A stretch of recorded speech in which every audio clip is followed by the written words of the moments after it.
അർദ്ധരാത്രി 12:30-യോടെയാണ് സംഭവം. മക്കളെ ഉറക്കിക്കിടത്തിയതിനു ശേഷം തീ കൊളുത്തുകയായിരുന്നു എന്നാണ് പോലീസ് പറയുന്നത്. നസീലയും ഹന്നയും ഇരട്ടക്കുട്ടികളായ നഷ്വയും തഷ്വയും മാത്രമായിരുന്നു വീട്ടിലുണ്ടായിരുന്നത്. കുട്ടികൾക്ക് അസുഖമാണെന്നും ഉടനെ ആരെങ്കിലും എത്തണമെന്നും ആവശ്യപ്പെട്ട് രാത്രിയിൽ നസീല ഭർത്തൃവീട്ടിലേക്ക് ഫോൺ ചെയ്തിരുന്നു. ഇതുപ്രകാരം ബന്ധുക്കൾ വീട്ടിലെത്തിയപ്പോഴാണ് കിടപ്പുമുറിയിൽ നിന്നും പുക ഉയരുന്നത് കണ്ടത്.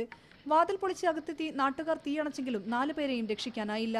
ഇവിടെ വന്നപ്പോൾ വീട് കത്തിക്കൊണ്ടിരിക്കുകയാണ്. വാതിലൊക്കെ ചവിട്ടി പൊളിച്ചകത്ത് കയറിയപ്പോൾ സമയത്ത് ബോഡി കത്തി വീണിട്ടുണ്ട്. അപ്പോൾ അത് കയറാനുള്ള ഒരു ബുദ്ധിമുട്ടുണ്ട്. മൊത്തം തീ അണച്ചതിന് ശേഷമാണ്. ഇത് 1 മണി കഴിഞ്ഞിട്ടുണ്ട് അകത്ത് കയറി ബോഡി എടുക്കുന്ന സമയത്ത്.